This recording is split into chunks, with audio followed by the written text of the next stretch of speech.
किसी समाचार पत्र में हमारे व्यक्तिगत प्रतिष्ठा पर सवाल उठाए थे और मुझे भ्रष्टाचारी बना के जनता में हमारी छवि को धूमिल करने का प्रयास बातें आपने सुनी हैं, तो उसमें से कुछ गंभीर मुद्दे ऐसे थे, जैसे आपने ईओ की बात कही, एसडीएम की बात उठाई, तो कुछ ऐसी चर्चाएं कुछ दिन पहले भी हुई थी कि कुछ ऐसा विवाद चल रहा है। 2017 में एक ईओ थे आनंद जी, उन्होंने कहा कि उस समय कुछ कर्मचारियों को कुछ नौकरी को लेकर मुद्दा था, फर्जी हस्ताक्षर का मामला उठा और फर्जी हस्ताक्षर की कुछ खबर अभी प्रकाश में आ रही है 1-2 दिनों से। इसमें क्या दोबारा टेंडर करना, फिर पैसा खर्च होना, फिर तमाम चीज़ें, कोई चीज़ अच्छी राजस्व का एक जनप्रतिनिधि होने के नाते क्या आपको लगता है कि इस समय जो हॉटस्पॉट के तौर तरीके अपनाए जा रहे हैं वो सही है?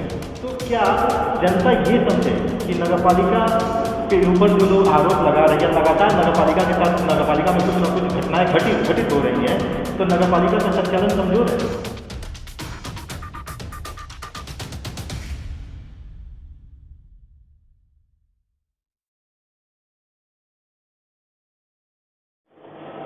नमस्कार, मैं हूं अभिनेंद्र और आपने देखना शुरू कर दिया है एबीपी न्यूज़ यानी अपना भारत टाइम्स। मेरे साथ इस समय मौजूद हैं नगर पालिका अध्यक्ष प्रतिनिधि विनोद अग्रवाल जी और इनसे हम खास बात करेंगे जिन्होंने एक प्रेस वार्ता की है। सबसे पहले हम जानते हैं कि प्रेस वार्ता किस तरह की थी। पिछले कुछ दिनों पहले किसी समाचार पत्र में हमारे व्यक्तिगत प्रतिष्ठा पर सवाल उठाए थे और मुझे भ्रष्टाचारी बना के जनता में हमारी छवि को धूमिल करने का प्रयास किया था। तो मुझे लगा कि मुझे आप लोगों के बीच आके इसकी सफाई देनी चाहिए जनता के बीच में। इस नाते हमने आप लोगों को आज दिखाया था, इस पर पूरी बात बतानी चाहिए। जी, आपने प्रेस वार्ता के दौरान कुछ अहम मुद्दों को फोकस किया। मैं मौजूद था, मैंने सारी बातें आपकी सुनी हैं, तो उसमें से कुछ गंभीर मुद्दे ऐसे थे, जैसे आपने ईओ की बात कही, एसडीएम की बात उठाई, तो कुछ ऐसी चर्चाएं कुछ दिन पहले भी हुई थी कि कुछ ऐसा विवाद चल रहा है। किस तरह का विवाद है? कोई भी बात नहीं है। मेरा स्वभाव नहीं है कि मैं गलत काम करूं, और जब मैं गलत काम नहीं करता हूं तो दूसरे के गलत काम को करने भी नहीं देता हूं। तो हमारा कोई भी बात नहीं है। हमारा केवल इतनी ही बात है कि जो फाइलें लंबित हैं, जो फाइलों में काम किया है, जिन ठेकेदारों ने सप्लाई दिया है, जिन्होंने काम किया है, जिन्होंने नगर पालिका की छवि को आवश्यक कामों में लग के तुरंत सफल बनाने का काम किया है, चाहे वो गंगा यात्रा है, चाहे कोविड-19 की समस्या हो, चाहे वेतन भुगतान हो, चाहे कोई भी इस प्रकार की चीज़ें हैं, उनका समय से भुगतान होना चाहिए। और वो समय से भुगतान न होने से तरह तरह की बातें उठती हैं। पिछले दिनों आपने देखा होगा कि डीजल के अभाव में हमारे शहर में 3 दिन पूरा नहीं उठ पाया, जो सबसे गंभीर बात है। और वो केवल लापरवाही, चूँकि एक सिस्टम है, फाइल अध्यक्ष और ईओ के साइन से ही कोई भी पेमेंट होता है।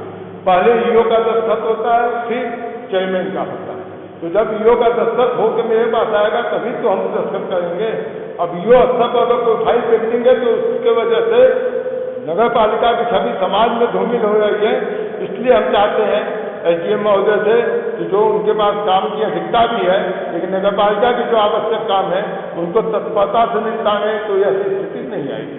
जी, आपने प्रेस वार्ता के दौरान कुछ अहम बातें बताई, कुछ खबरें कुछ दिनों से चल रही हैं और एक में ये खबर है कि 2017 में एक ईओ थे आनंद जी, उन्होंने कहा कि उस समय कुछ कर्मचारियों को कुछ नौकरी को लेकर मुद्दा था, फर्जी हस्ताक्षर का मामला उठा और फर्जी हस्ताक्षर की कुछ खबर अभी प्रकाश में आ रही है 1-2 दिनों से। इसमें क्या है?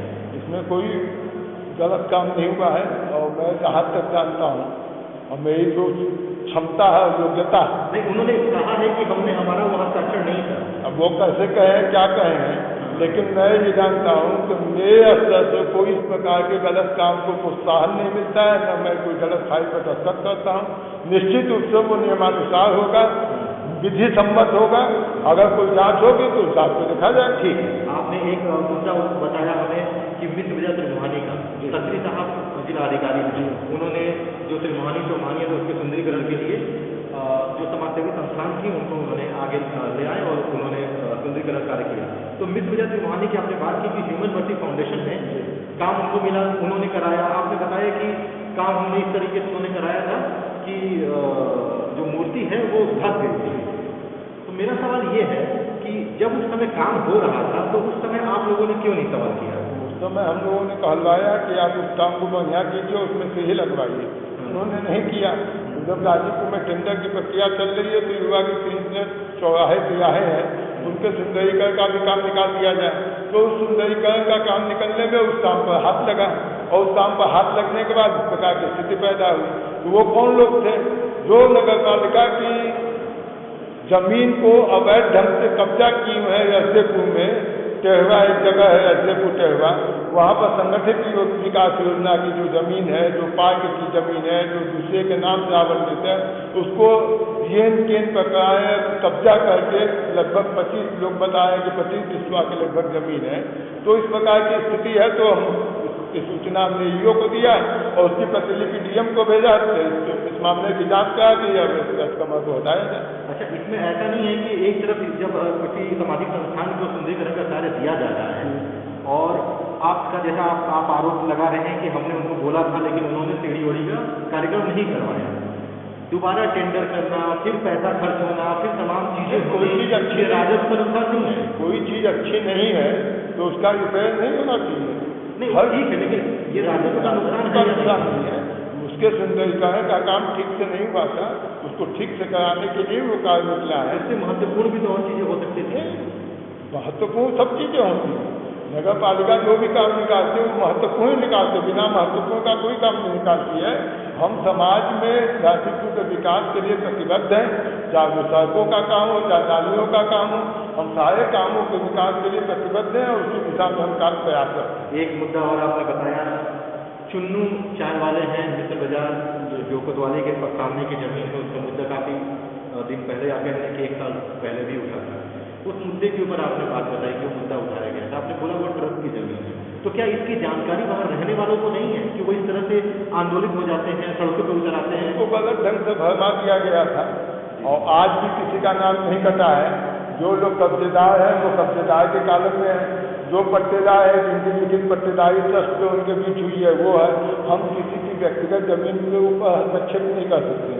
वो हमारी जमीन नहीं है, वो नगर पालिका की जमीन नहीं है, वो तो एक ट्रस्ट की जमीन है। और ट्रस्टी में जो अगर कोई आवेदन देता है तो उस आवेदन पर एप्लीकेशन मांग के और जो उचित न्यायपूर्ण निर्णय था उस निर्णय को किया गया। कपूरपुर शहरी में एक सुलभ शौचालय है।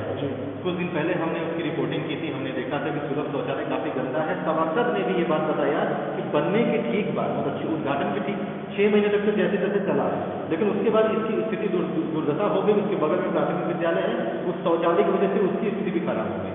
हमें बताया गया कि उस शौचालय पर करीब 2000 लोग डिपेंड करते हैं, जो शौचालय का प्रयोग करते हैं।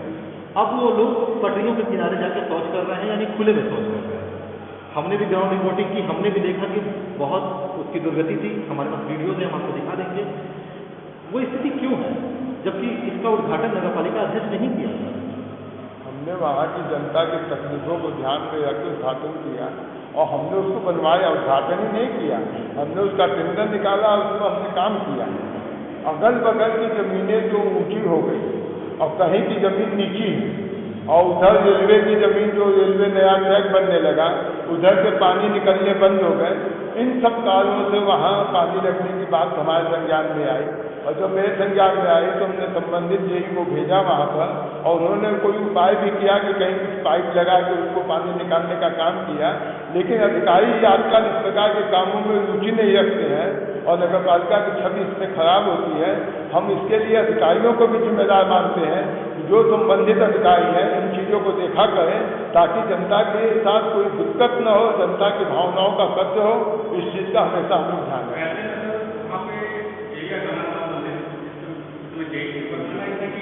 ऐसा नहीं हो रहा है कि वहाँ पे जो पुराना सोफा टाइम था उसी में इसका वो ड्राइंग कर दिया गया, इस कारण ऐसा हो रहा है। तो क्या टेंडर के दौरान ये चीज़ ध्यान नहीं दिया गया? वहाँ पे जेल में करवाने का ध्यान नहीं है। टेंडर की एमडी कौन करता है? कोई काम होता है तो उसकी एमडी तो जेई करता है। तो जेई इसमें लापरवाही किया है तो ये विषय संज्ञान में यदि आएगा तो जेई के खिलाफ उचित कानूनी कार्रवाई की जाएगी। हमारे पास ये विषय आएगा तो हम निश्चित रूप से उनके खिलाफ कार्रवाई करेंगे। जेई को मौके पर एमडी करता है। हम कामों को जांचते हैं, कभी कभी कोई काम जांच पाते हैं, कोई काम नहीं जांच पाते हैं, लेकिन जेई और एई अभय अभियंता और सहायक अभियंता ये जो जिम्मेदार टेक्निकल पर्सन है उनको इन सब चीज़ों को देखना चाहिए और उनको देख के मामले को सॉल्व आउट करना चाहिए। अगर वो अपने काम में ईमानदारी नहीं दिखाते हैं तो निश्चित रूप से उनके खिलाफ कार्रवाई। वहाँ पे स्थानीय लोगों का कहना है जिसके पुराना जो शौचालय था 20 शौचालय था जिसको तोड़ करके सिर्फ 10 शौचालय नया बनाया गया, ऐसा क्यों? क्योंकि वहाँ पे 10 शौचालय हम बनाए तो 10 शौचालय का पैसा जितना उसका खर्च आया उतना बने। 20 शौचालय था तो उस 20 शौचालय में लोग जाते कहाँ थे? वो तो लगभग कुछ लोगों ने कब्जा कर रखा था, आम पब्लिक को जाने नहीं देते थे। हमने 10 शौचालय बना के उसको काम शुरू कर दिया। हमने कहा कि आगे कोई फंड आएगा तो फिर हम 10 शौचालय और बनाएंगे। ये बात में संज्ञान में है, ये व्यवस्था ठीक हो जाती तो आगे कोई भी योजना आएगी तो उसमें 9 शौचालय वहाँ बनवाएंगे। एक सवाल जो है वो कोरोना संक्रमण से जुड़ा हुआ है। अभी कल की ही बात है, क्षमा चाहता हूँ, परसों की बात है कि कुछ महुआबाग के व्यापारी हैं, उन्होंने महुआबाग चौराहे पर विरोध प्रदर्शन कर रहे थे। वो उनका कहना था कि हॉटस्पॉट एरिया का जो नियम है उस नियम का पालन नहीं हो रहा है, उनका व्यापार उससे प्रभावित हो रहा है। साथ ही साथ उनका ये भी कहना था कि हॉटस्पॉट के नियम में बदलाव होने चाहिए। किसी एक व्यक्ति का कोरोना संक्रमित होने की वजह से हम सब उसका भुगतान नहीं कर सकते। साथ ही जब एक व्यक्ति कोरोना संक्रमित होता है तो उसके घर को तुरंत सैनिटाइज नहीं किया जाता, उनके घर को तुरंत सील नहीं किया जाता। उस हॉटस्पॉट एरिया से लोग आवागमन करते रहते हैं, यानी अगर जिस एरिया को हॉटस्पॉट बनाया गया है जहाँ पे कोरोना संक्रमण फैलने की संभावनाएं हैं, वहाँ से लोग बाहर दूसरे क्षेत्रों में भी जाते हैं और आते हैं और इस पर कोई कार्रवाई नहीं होती। कार्रवाई केवल इतना होती है कि व्यापारियों का व्यापार बंद कर दिया गया है। और ये बात की नगर पालिका सैनिटाइज का काम करती है। नगर पालिका को वहाँ का हॉटस्पॉट में घोषित करना है, नगर पालिका को वहाँ का बैरिकेडिंग नहीं करना है। तो नगर पालिका के पास जब भी खबर मिलती है कि फला जगह हॉटस्पॉट होने जा रहा है या मरीज संक्रमित पाया गया है तो जितना जल्दी हो सकता है नगर पालिका वहाँ सैनिटाइज कराती है। जैसा कि अभी रोडवेज का एक कर्मी जो है नई बस्ती सकलेनाबाद में प्राप्त हुआ है, परसों एक सैयदवाड़ा की घटना हुई है। दोनों जगह तुरंत जब हमको जानकारी मिली हमने कर्मचारियों को भेजा, वहाँ तुरंत सैनिटाइज कराया। अब रही बात जहाँ तक बैरिकेडिंग लगाने की या हॉटस्पॉट करने की प्रशासन स्तर का काम है। ये बात सही है कि अनावश्यक रूप से बहुत दिन तक महुआबाग से लेकर लाल दरवाजा तक जो हॉटस्पॉट बनाया गया है इसकी कोई आवश्यकता नहीं थी और काफ़ी पहले ही ये हॉटस्पॉट हट जाना चाहिए था। कहीं न कहीं प्रशासन से यहाँ कोई चूक हुई है जिसके वजह से व्यापारियों को दिक्कत हुई है। हम प्रशासन से उम्मीद करते हैं कि बहुत जल्दी सामान्य स्थिति करते हुए हॉटस्पॉट को मुक्त करेंगे। एक जनप्रतिनिधि होने के नाते क्या आपको लगता है कि इस समय जो हॉटस्पॉट के तौर तरीके अपनाए जा रहे हैं वो सही है? हॉटस्पॉट जिस प्रकार की परिस्थितियाँ होती हैं उस प्रकार से सरकार बार निर्णय बदलती है। आप पिछले दिनों देखा होंगे लॉकडाउन, संपूर्ण लॉकडाउन था, बाद में लॉकडाउन हटा के वन लगा दिया गया, अनलॉक वन को तमाम रियायत दी गई। मेरा सवाल मैं दोबारा रिपीट कर देता हूँ। मेरा सवाल ये है, हॉटस्पॉट का तरीका यानी जिस क्षेत्र को हॉटस्पॉट बनाया जाता है उस हॉटस्पॉट क्षेत्र में आप एक काम करते हैं कि जब किसी मोहल्ले को आप सील करते हैं तो आपने उन मोहल्ले के सारे लोगों को संक्रमित होने के लिए छोड़ दिया है। ऐसी परिस्थितियां लोगों का कहना है, ये मेरा कहना नहीं है। ऐसा जो लोगों से मेरी बात हुई उनका ये कहना था कि ऐसी परिस्थितियां वहाँ उत्पन्न हो रही है। शुरू में जब कोविड-19 का दौर शुरू हुआ तो उस समय आपको ध्यान होगा कि जहाँ संक्रमित पाए गए मरीज वहाँ से लगभग 1 से 2 किलोमीटर तक हॉटस्पॉट कर दिया गया, लेकिन इधर इस चीज़ को घटा के 250 मीटर किया गया। हमको लगता है उसकी भी आवश्यकता नहीं है। जहाँ पर कोई मरीज संक्रमित मिलता है उसके केवल आसपास या केवल उसके घर दुकान को ही सील कर देना चाहिए, बाकी सामान्य स्थिति में छोड़ना चाहिए। क्योंकि बहुत दिन से लोग बहुत परेशान हैं, व्यापारी वर्ग एकदम परेशान है, व्यापारियों का व्यापार एकदम ठप हो गया है, भुखमरी के कगार पर है। इसलिए शासन को स्थानीय स्तर पर मानवीय आधार पर इस प्रकार के निर्णय लेने चाहिए। लगातार आपने बताया है कि नगर पालिका में जितनी चीज़ें हुई, जितनी पॉइंट उभर के सामने आए हैं, जितनी बातें आई हैं, उसमें लगातार आपने ये बताया है कि उसके लिए कौन लोग दोषी हैं और कौन लोग नगर पालिका के खिलाफ षड्यंत्र करते हैं, ये आपका कहना जो है। तो क्या जनता ये समझे कि नगर पालिका के ऊपर जो लोग आरोप लगा रहे हैं, लगातार नगर पालिका के साथ नगर पालिका में कुछ न कुछ घटनाएं घटित हो रही हैं, तो नगर पालिका का संचालन कमजोर है? ऐसी कोई बात नहीं है, क्योंकि नगर पालिका का संचालन एक सिस्टम से चलता है। एक संवैधानिक दायरा में चलता है। एक जनप्रतिनिधि होता है तो नगर पालिका का चेयरमैन होता है, और एक शासकीय अधिकारी होता है तो शासन कार्य होता है। दोनों के संयुक्त हस्ताक्षर, दोनों के संयुक्त कार्रवाई से ही कोई काम हाथ नहीं होता। तो उसमें थोड़ा हमको लगता है कि जो गैप हो रहा है उसकी वजह से जनता को दिक्कत हो रही है, और ये गैप जल्द से जल्द दूर होना चाहिए, और उसके लिए हमारा लगातार प्रयास है। लेकिन कहीं ना कहीं से मन जब साफ नहीं होता किसी भी व्यक्ति का, तो ये दिक्कतें आती हैं। हम उम्मीद करते हैं कि इस प्रकार की दिक्कतों का समाधान होगा, और पूरे मनोयोग से हमारे ईओ साहब जो गाजीपुर सदर के जिलाधिकारी भी हैं, ज्वाइंट मजिस्ट्रेट भी हैं, पूर्वाग्रह से ग्रसित हो हट कर और पूरे मनोयोग से नगर के हित का काम देखेंगे, इसकी हमको पूरी आशा है। धन्यवाद सर। हमारे साथ विनोद अग्रवाल जी थे, उन्होंने बताया कि लगातार नगर पालिका के ऊपर किस तरह से आरोप लगाए जा रहे हैं या नगर पालिका को भ्रष्टाचार में लिप्त बताया जा रहा है। उन सारे आरोपों को विनोद अग्रवाल जी ने सिरे से खारिज किया है और कहा है कि सारे आरोप गलत हैं, हम ईमानदार हैं और ईमानदारी से अपना काम करते हैं।